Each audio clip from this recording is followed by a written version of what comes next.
So let's begin. Anguttara Nikaya 8.39 Abhisanda Sutta. Streams. What streams? Not streams of water, huh? Streams of merit. We all took some vows last week. We became very serious about certain vows. Advanced group took 40 plus vows. Beginners took 5 plus vows. So why do I take vows, or why do I take these precepts? Because I believe that I am this person. I have fooled myself that I am this body-mind person labeled as Ekta. I am actually shunyata, zeroness, nobodiness. But that nobodiness is not evident to me. What is evident to me is in this name and form. And the name and form confuses me. I forget my formlessness and I assume I am this name and form.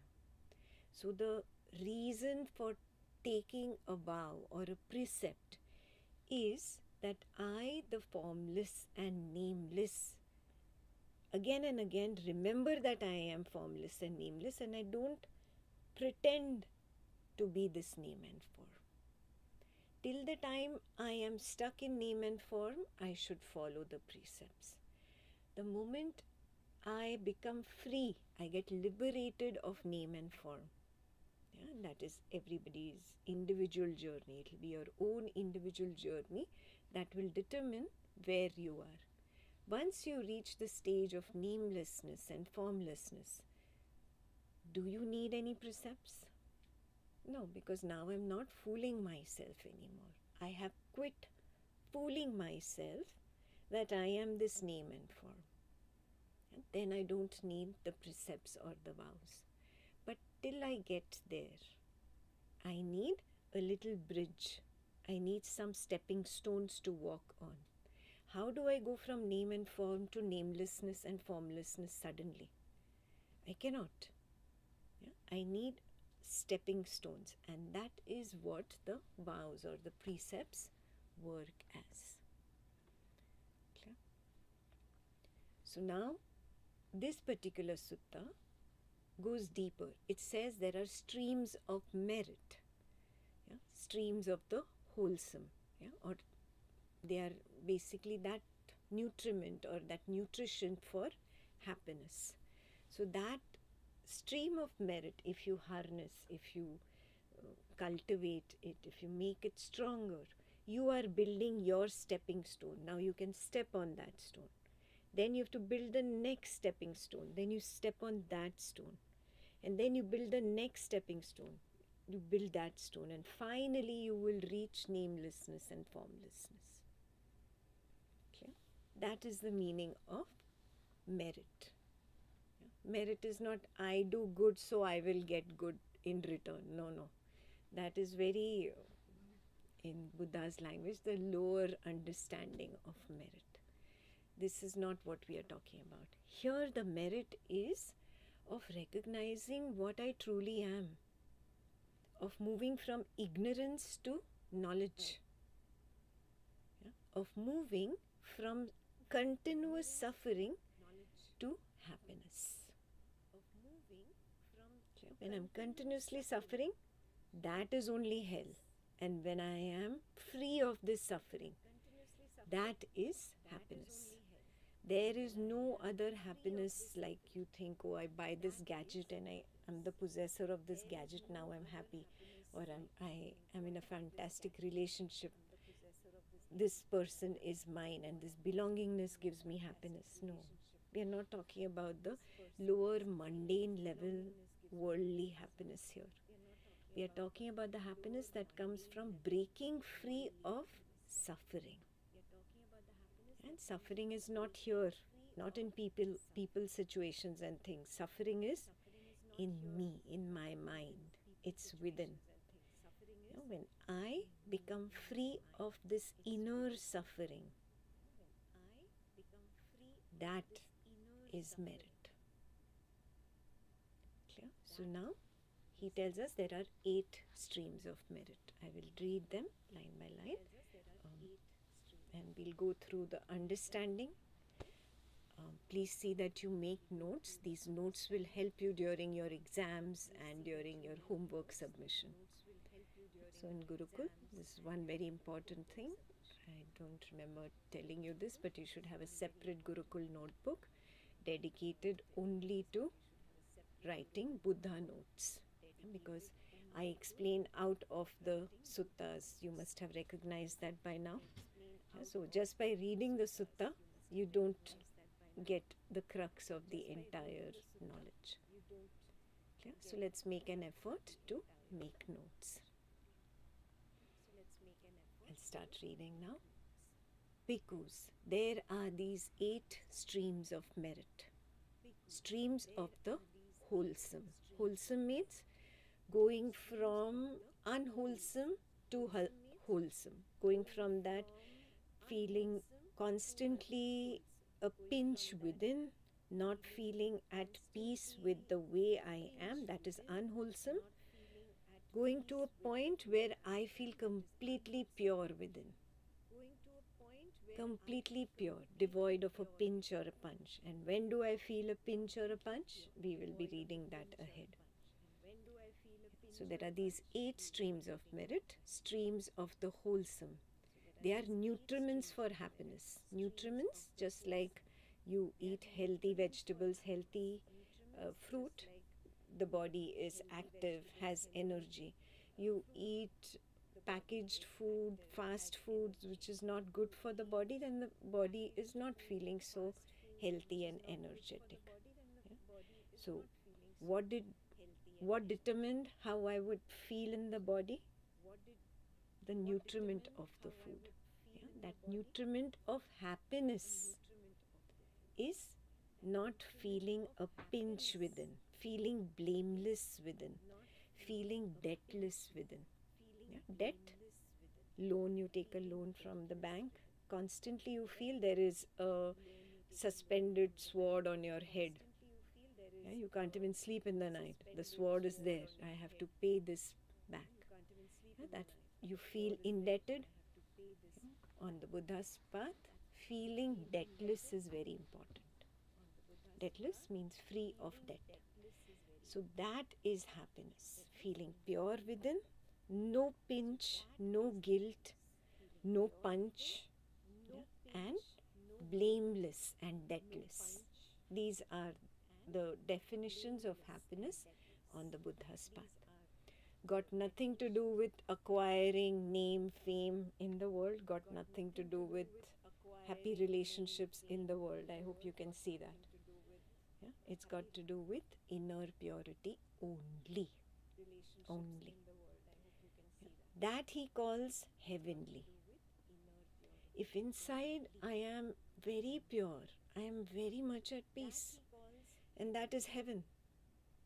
If inside I am constantly feeling blameworthy, I am feeling indebted, I am feeling a pinch of guilt of doing something wrong, a punch of having ill will towards somebody else, some or the other impurity within me, that is hell. Clear? I hope this is very clear. There is no heaven or hell he is talking about up in the clouds or in the core of the earth. No. He's talking about your state of mind. Yeah, so there are these 8 streams of merit, streams of the wholesome, nutriments of happiness, heavenly. Ripening in happiness, conducive to heaven. Yeah, means within, when I feel at peace with myself, I'm not constantly at war with myself. That is the meaning of my inner environment being conducive to heaven. That lead to what is wished for, desired and agreeable to one's welfare and happiness. It does not mean I will wish for money now, money will come my way because I am pure inside. No. He's saying that which is for the welfare of one. So, You might want money, but money might not be good for you. So you cannot determine what must come. So what he means by this, that which is good for me to recognize my higher truth, that will come to me. That is one's welfare and happiness. Okay, now let's look at what are the 8 streams of merit. In these 8 streams, there are 3 refuges and 5 gifts. That's the total 8 streams of merit. So let's first look at the 3 refuges. What is refuge? Yeah. Taking support of. That is the meaning of refuge. Yeah. Simply taking support. Right? Because I cannot see it for myself, how to get out of the suffering. There is somebody I see who knows how to get out of suffering. So I take support of his knowledge. That is the meaning of going to refuge. Yeah. So let's read that. The first is, what 8? Number 1, here, a noble disciple has gone for refuge to the Buddha. This is the first stream of merit, stream of the wholesome, nutriment of happiness, that is heavenly, ripening in happiness and conducive to heaven, means that leads to what is wished for, desired and agreeable to one's welfare and happiness. Yeah. Why do I have to go for refuge to the Buddha? Because Buddha was the one who figured out a way out of misery. And he was very clear. Everything here is the harbinger of misery. All of it. Whether people, situations or things. They all deliver misery. But he was very clear in one thing, that the suffering is mental. There is misery here. Yes. I cannot dodge the external misery or pain, but I can dodge the suffering, he says. Now Buddha is the one who found this, how to get out of this mental suffering. That is why I take the support of Buddha, means I go for refuge to the Buddha. Clear? I hope the first is clear. Just like you go to a doctor. Why do you go to the doctor? Because you have faith, he studied well and he can diagnose what is wrong, what is the cause of my discomfort, and he'll prescribe the right medicine. So you go for refuge to the doctor. Just like that. Buddha is the inner doctor, the mental doctor, the spiritual doctor. So I'm just going for refuge to the Buddha to get the wisdom from him. But memorizing that wisdom is not going to take me there. Do you see this? Reciting that wisdom is not going to take me there. Worshipping the Buddha, bowing down, hitting my head on the ground for 108 times is not going to get me there. Yeah, singing, dancing, taking Buddha's names, having beautiful Buddha idols and statues in the house is not going to take me there. What is going to take me there? That will be the third refuge. Yeah. That will be the second refuge. Yeah, so we go to the second refuge. What is going to take me there? Number 2. Again, a noble disciple has gone for refuge to the Dhamma. Dhamma means the knowledge, the wisdom. Yeah. The path Buddha laid down to cease all mental suffering. He said all of it is mental phenomena. If you recognize phenomena, if you recognize that phenomena has a point of origin, a peak point and a cessation point. If you start understanding this, you will be able to find the path of getting rid of this suffering. So now he has that knowledge, so I only use Dhamma or the wisdom from the Buddha. He never said, please open temples in my name or worship me or go round and round the temple or sing songs and dance around me. No, none of this is going to take you out of misery. In fact, it will add another level of spiritual, religious misery. Yeah, so that's not what the Buddha taught. Buddha clearly said, you take the refuge of the Dhamma. Yeah, that is why the second one is, a noble disciple has gone for refuge to the Dhamma. Simply meaning, I take support of his wisdom. Just like in school and college, you didn't know physics, maths, chemistry. You learnt it from the teacher. You went for refuge to the teacher to get the knowledge that the teacher has. The knowledge was the main aim. Clear? Just like that. Dhamma is the main goal here. Dhamma is the Pali word that Buddha coined for wisdom. The wisdom, how to get out of suffering. Clear? Third, again, a noble disciple has gone for refuge to the Sangha.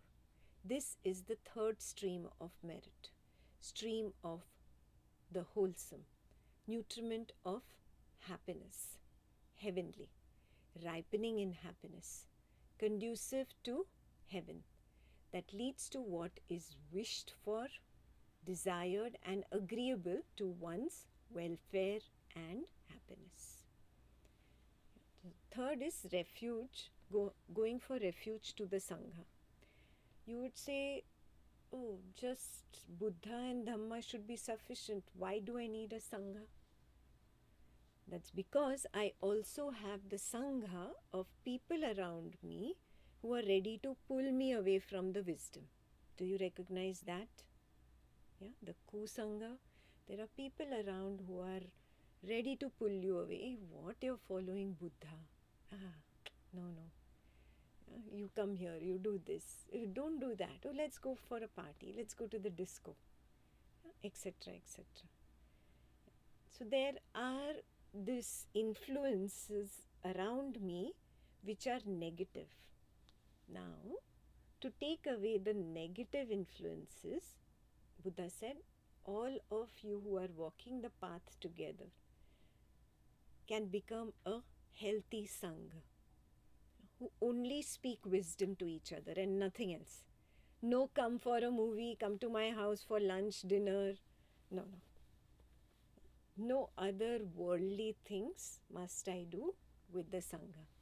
Sangha should be restricted only to speaking about wisdom, sharing of wisdom, and that's it. Period. Go home after that. No need to hang out, no need to do any other partying stuff that you do with the Kusanga. Kusanga is the wrong kind of Sangha, the worldly Sangha. Here on this path, I must not even know the second name of the other person. First name I know is sufficient for carrying out seva tasks if I'm doing some seva task, or for addressing the volunteer to tell him, please don't remove me, my camera is not working. That's it. That should be the extent to which you speak to another volunteer.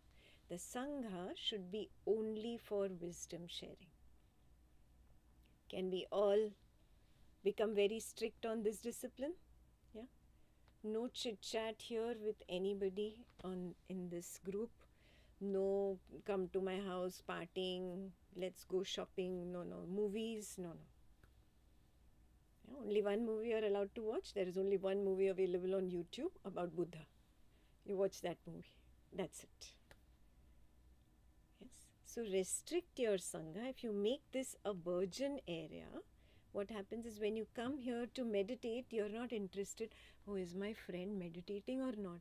Oh, she sat 3 hours. I sat only 1.5 hours.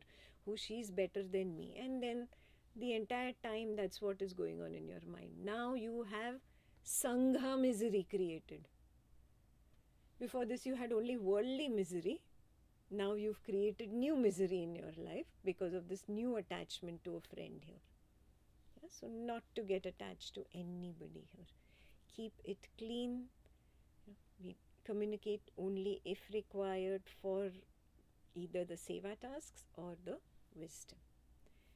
Then this Sangha becomes an encouraging Sangha. Yeah, like we have the Samadhi sessions on Sundays. All of you meet online. If you've not started meeting, it would be a good idea to just come online on Sundays or Wednesdays and sit for 1 hour in silence. Or just do Anapana. It's already there in the online curriculum. Yeah. All the instructions are there. If you join that, you will feel motivated. Oh, so many people are all sitting. My Sangha is there to support me. Even if I've come out of a big family drama, big work drama, I just sit quietly. I have my Sangha supporting me. Yeah? That is why going for refuge to the Sangha is important. These are the first 3 refuges. These are the streams of merit. These 3 refuges are the first 3 streams of merit. Now, the further ones are 5 gifts. Yeah, and these are great gifts. So let's see what these are. There are bhikkhus, these 5 gifts, great gifts, primal, of long standing, traditional, ancient, unadulterated, never before adulterated, which are not being adulterated now and will not be adulterated in the future. Do you see that? Adulterated means they don't get mixed with something that is impure. They are very pure. And they are not repudiated, means they are not disowned by the wise ascetics and Brahmins. Why? In that time, the wise ascetics were the company of Buddha and the others who were in the jungle trying to find enlightenment. So he's talking about them and the Brahmins in the village. So he's just saying that these 5 gifts are something that nobody on this path has ever rejected. So you must really take them as precious. What are these 5? You've already done them as a beginner in your beginner vows section in the journal. Number 4, here a noble disciple, having abandoned the destruction of life, abstains from the destruction of life. By abstaining from the destruction of life, the noble disciple gives to an immeasurable number of beings freedom from fear, that's number 1, freedom from enmity, number 2, and 3 is freedom from affliction. Once you give that freedom, what do you get back in turn? He himself in turn enjoys immeasurable freedom from fear, freedom from enmity, and freedom from affliction. This is the first gift. I'll just read that part out and then I'll explain this a little more in depth.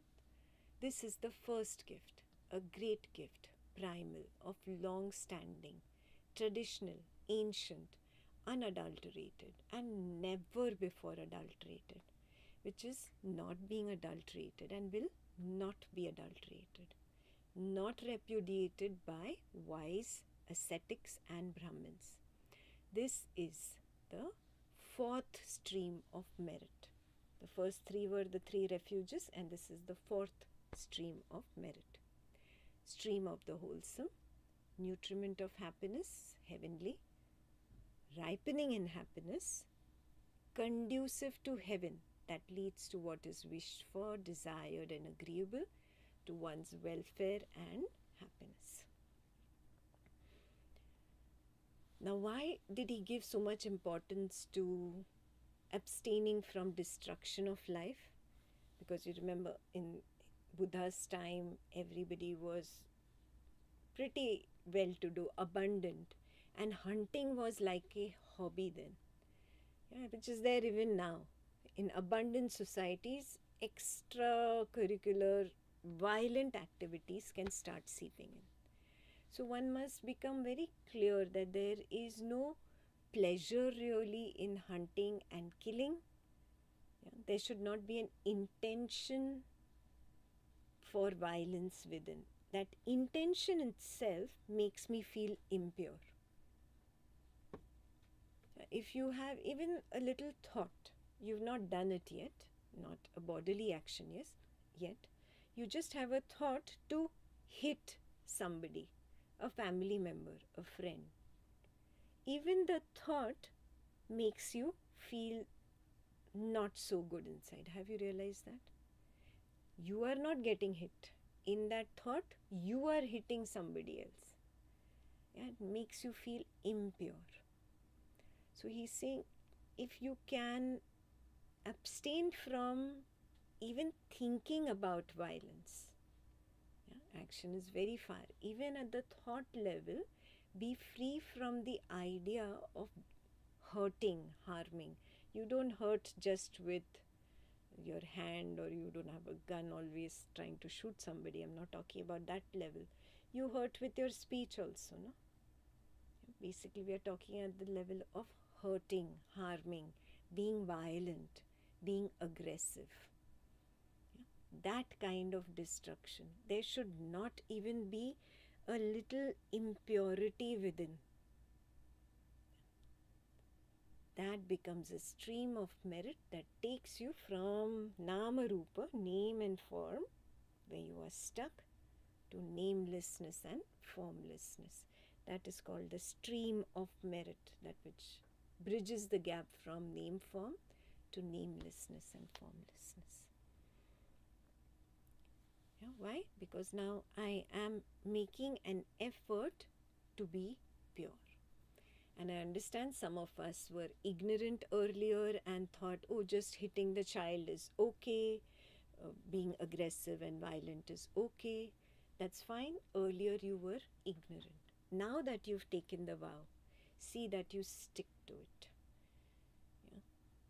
Notice that you will hit a child, but you will not hit somebody who's an adult who has more strength than you. There itself you should recognize it's an egoistic thing. The ego is doing this.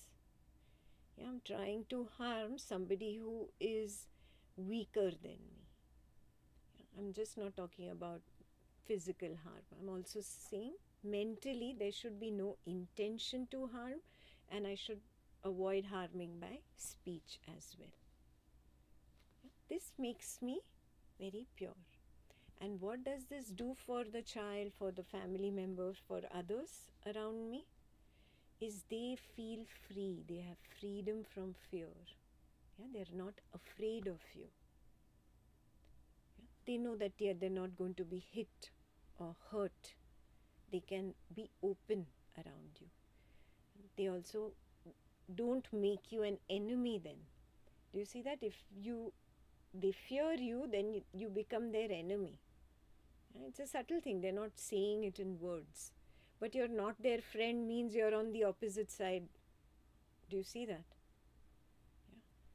So recognize that the friendliness is very important, and it should be felt within. It shouldn't be just in words, faking friendship superficially. Within, I should recognize there is that feeling of friendliness with everyone in the house, yeah? Or outside also. I know you might not go and hit somebody outside, but in case that is there, you free them of the fear of being harmed by you. Clear? The moment that fear drops in them, the sense of this other person being an enemy also drops away. Yeah? And then they don't feel insecure in your space. What is affliction? They always have the fear that I will be hurt by this person. Yeah? They become free of that kind of affliction. There will never be any such fears in them. When you give this freedom from fear to the other, you get it back, he says. In turn, you start enjoying. That is why go away from destruction of life. Life doesn't mean just stepping over an ant and killing it. Yeah? You step over somebody who is enthusiastic about some little small little thing in his or her life, and you are mean to that person, that minute of happiness, you snatched it away by being mean or cruel in that moment. You just destroyed 1 minute of life. So see it from a higher level. It's not just I should not stamp on a little spider. Yeah, that is also there. Please pick it up and take it out. I'm not giving you any permission to go stamp on a spider. I'm saying that take it to a higher level. Yeah? That 1 minute of life that you can take away from a person who was wanting to happily share a moment with you, and because you're in bad mood or you're being cruel, you just snap at them. You dismiss their sharing. You destroyed somebody's 1 minute of life. Yeah, see it from that level. So when you take that fear away from your family, from your friends, from those who know you, you in turn will enjoy that immeasurable freedom. Yeah? It's the freedom from fear. When you give the freedom from fear to somebody else as a gift, the gift comes back to you. It's at a mental level. Start seeing. When you feel pure, you think everybody is pure. Everybody is nice. How many of you realize that? Yeah? When you feel impure inside, you feel everybody is impure. Everybody is out to attack me. Do you see the difference? When you are pure, you feel very safe. When you yourself are impure, you're afraid of people's situations and things. So Buddha is very clear about this. He says that if you're not feeling good inside, it is not because somebody outside is wrong with you. There is some impurity here. Deal with it here. Yeah? So that is why he gives us these 5 gifts or the 5 vows, which are very important. So first was to abstain from destruction of life. The second gift, which is also the 5th stream of merit. Again, a noble disciple, having abandoned the taking of what is not given, abstains from taking what is not given. By abstaining from taking what is not given, the noble disciple gives to an immeasurable number of beings freedom from fear, enmity, and affliction. He himself, in turn, enjoys immeasurable freedom from fear, enmity, and affliction. This is the second gift. A great gift, primal, of long standing, traditional, ancient, unadulterated, and never before adulterated, which is not being adulterated and will not be adulterated, not repudiated by wise ascetics and Brahmins. Means not disowned by wise people. This is the 5th stream of merit. It is the stream of the wholesome. It is the nutriment of happiness, heavenly. It ripens in happiness. It is conducive to heaven. Means what? Means it leads to that which is wished for, desired, and agreeable to one's welfare and happiness. Clear? What is this second gift he's talking about? If somebody has not given you something, don't take it. Become so strict that even in the house, if the computer belongs to the spouse, ask him or her, can I use your computer? Don't just take it. Become so strict, so disciplined with this particular vow, not to take anything that does not belong to you. You have certain common things also in the house, I know that. Common things are okay, but something that your spouse bought for themselves, the child says, this is mine. The parent says that this is always with me. then they have that sense of mindness with it. If somebody has a sense of mindness with an object, then you must not take it without their permission. They are not going to say no. Even you know that. They might in fact learn that good habit from you of asking before taking something. Always ask, not to take that which is not given. And the retreats, when people come, we give examples of, see, when you're making so many notes in 10-day retreats, you run out of pen and you see your friend sitting next to you has a pen and you're in silence. You don't even ask the person, you just grab his or her pen. No. You must not do that. You must ask the teacher, I need an extra pen, and then get a pen. So not to do such things back at home. These are the examples we give at the retreat. Not to do such things even back at home. Not to take that which has not been given. Basically it is stealing, not to steal. Clear?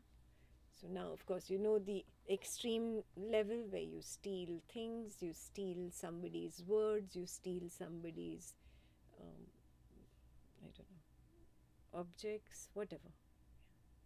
You see, do I have this habit of taking something from somebody else and making it mine? This is something that will help you move from name and form to namelessness and formlessness. That's how it becomes a stream of merit. Next. Again, a noble disciple having abandoned sexual misconduct. Yeah? Here we are talking about sexual misconduct, means that which is not legitimate, that which is not ethical, that which is not lawful. Yeah, we are not talking about the lawful intimacy within marriage. I hope this is very clear. Buddha had suttas for the householders too. And in that he very clearly said, if there is lawful intimacy within marriage, that is not called sexual misconduct. We are talking about outside, anything illegitimate, anything which is not lawful, anything that is not ethical. You know what falls under sexual misconduct. That is what is being explained here. Again, a noble disciple having abandoned sexual misconduct abstains from sexual misconduct. By abstaining from sexual misconduct, the noble disciple gives to an immeasurable number of beings freedom from fear, enmity, and affliction. Do you see that? If people around you feel very safe, that I am safe with this person, what have you given? You've given a gift of freedom from fear to that person. You have given a gift of freedom from enmity to that person. You have given a freedom from affliction to that person. Do you see that? Very important gift. What do you get back in return? He himself in turn enjoys immeasurable freedom from fear, enmity, and affliction. This is the third gift, a great gift, primal, of long-standing, traditional, ancient, unadulterated, never before adulterated, which is not being adulterated now and will not be adulterated in the future. Very important. It is not repudiated by wise ascetics and Brahmins. Means it has never been disowned by any wise men. Never. This is the sixth stream of merit. Please see that you do some personal work with all these streams of merit. Do I have them? Do I have these beautiful qualities? Do people around me feel free? Or is there some fear that just my presence instills in people around me? Very important to ask yourself. This is the sixth stream of merit. Ask yourself, do I have these few merits? Do I have them in little bit also? 10%, 20%. Now I'll work to multiply it all the way to 100. Clear? This is the sixth stream of merit. Stream of the wholesome, nutriment of happiness, heavenly, ripening in happiness, conducive to heaven, that leads to what is wished for, desired, and agreeable to one's welfare and happiness. Clear? Please see that in your journals you have each stream of merit very clearly written down, and you see, do you have these? If you don't have, in the previous behavior and previous attitude, say I didn't have this, yeah, but I'm going to work towards building this up. Clear? Wherever you see, oh, it's not 100%. Yeah, I see it is at 80%, 90%. I see 10% fear is there in people around me. I must work on this. Clear? So please be very earnest and honest in your journals.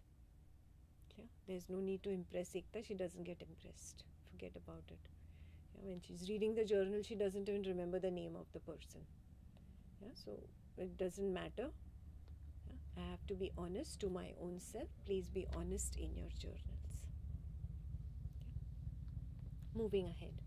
Number 7, very important. Again, a noble disciple, having abandoned false speech, abstains from false speech. By abstaining from false speech, the noble disciple gives to an immeasurable number of beings freedom from fear, enmity, and affliction. He himself, in turn, enjoys immeasurable freedom from fear, enmity, and affliction. This is the fourth gift. Very important gift. If I don't speak lies at all, speaking lies is not just the words that are lies. I don't even fake. I don't pretend. I am very clean and honest the way I am inside, that's how I am outside. Yes, so if inside I am impure, it means I have to work and make my inside pure, so that if the other sees what is inside, he sees only purity. Clear? So purity inside and outside, that is refraining from false speech.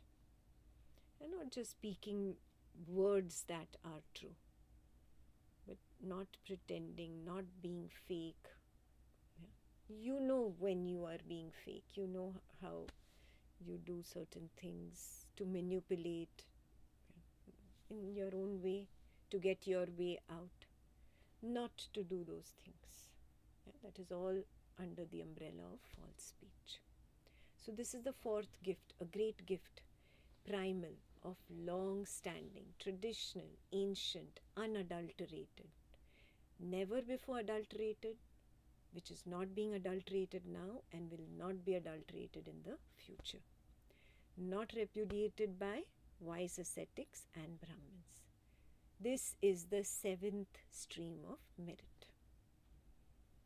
False speech is one of the most strong ones on this path. Most of us get attracted to a path like the Buddha's path because we already have a lot of these qualities. Recognize that. There'll be 1 or 2 qualities that you might have to work on, and I can say more than 90% usually have this quality to work on.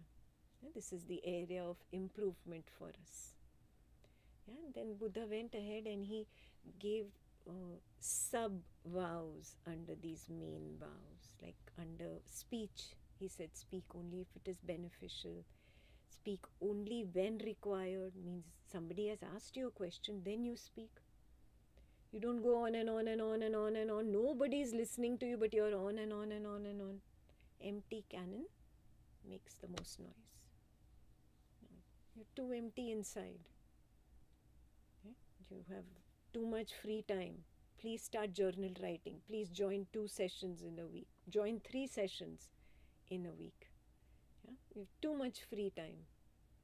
No idle mind, constantly being in knowledge. If I have a lot of time, I will do multiple knowledge sessions. If I have a lot of time, I will dive deeper into journaling and direct seeing. I'm luckier than the others who have a lot of commitments and cannot devote so much time. Let me honor this opportunity that has come my way. Like that. Dive deeper into self work. Yeah, why do I call it self work?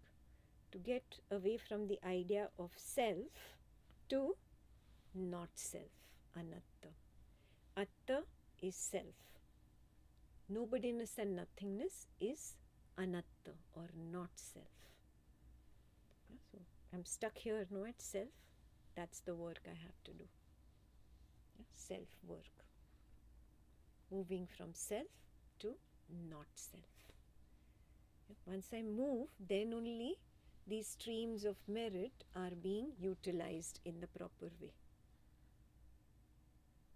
Okay. So please see, all of you look within. Is speech an area where there can be improvement? Let me really target that.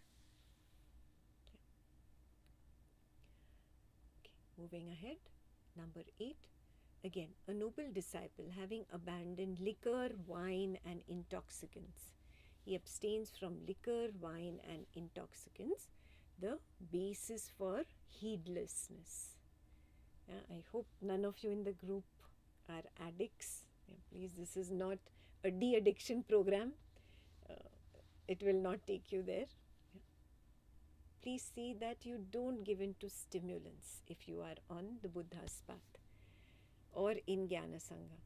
But if you are very attracted to stimulants, I would request you to find another place.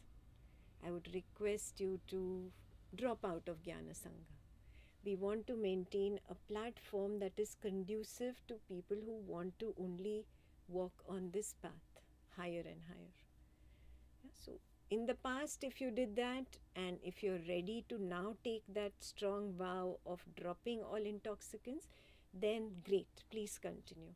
But if you feel that no, I cannot give up this intoxicant, I cannot live without this, then Jnana Sangha is not for you. I would really request you to empty that seat for somebody else who can come to Gurukul and can really progress higher. Yeah? It is impossible. I'm giving you a direct statement here. It is impossible for somebody who is in a state of intoxication to get spiritually enlightened. Forget about it. Not happening. Not happening. You cannot say, oh, once a week, once a month. No, not happening. Sorry. Not happening. Yeah? So take this as a cue. If you fall into the category, nothing wrong with dropping out of Jnana Sangha. Altogether, not just Gurukul. Jnana Sangha. Okay. Why? He says it is the basis for heedlessness. Heedlessness, you become careless. Yeah? You are okay with blame. You're okay with debt. You become negligent about awareness. You become negligent about being pure. Yeah? Such a one can never progress higher. It's not possible. Yeah? By abstaining from liquor, wine, and intoxicants, the basis for heedlessness, the noble disciple gives to an immeasurable number of beings freedom from fear, enmity, and affliction. Recognize that if you are intoxicated, the people around you have a little bit of fear. Yeah? They are fearful of how you are going to behave with them next. Yeah? They have fear of being afflicted. Yeah? Recognize this. And when you stop all intoxicants, then you free them. And in turn, you also receive immeasurable freedom. He himself in turn enjoys immeasurable freedom from fear, enmity, and affliction. This is the 5th gift, a great gift, primal, of long-standing, traditional, ancient, unadulterated, and never before adulterated, which is not being adulterated now and will not be adulterated in the future. not repudiated by wise ascetics and Brahmins. This is the 8th stream of merit. Stream of the wholesome, nutriment of happiness, which is heavenly, ripening in happiness, conducive to heaven, that leads to what is wished for, desired, and agreeable to one's welfare and happiness. Clear? So the most strict vow that you must take is intoxicants. Yeah? And if I ever see anybody who follows intoxicants as a way of mental de-stressing, please allow me to tell you directly that you must drop out of Jnana Sangha altogether. Yeah? Let us leave this platform free for those who are very, very sincere about enlightenment. Only enlightenment. Only one purpose is there. Ask yourself, am I here for the right purpose? Or am I here just because my friend is here? Am I here just because my spouse said that this is a good path to follow? Peer pressure. Am I here because I want some mental de-stressing during the week? No. Buddha's path is stressful. There is no mental de-stressing here. Do you see the amount of journal work? Yes, and self-exploration work. Yeah? So there is a lot of work here. There is no de-stressing. Yeah? So forget about getting some mental de-stress here. No. Yeah? This is not a substitute for psychotherapy. If you require that, you must go to the correct resources. Yeah? This is not the correct place. So if you're clear that my goal is awakening to my true self, my goal is to get rid of this suffering called name and form and reach that happiness where there is namelessness and formlessness, then you are on the right path. Clear? So biggest homework for today, besides the 8 streams of merit, is to ask yourself, am I here for the right reasons? Those who don't know, I have a little blog post also. If one of the volunteers, the host, can post that, is Jnana Sangha your cup of coffee? Just post that in the flock of the Buddha Gurukul so everybody knows what is the right purpose and what is not the right purpose for being in Jnana Sangha. Moving ahead to the last paragraph, these bhikkhus are the 8 streams of merit, streams of the wholesome. Nutriments of happiness means they are heavenly.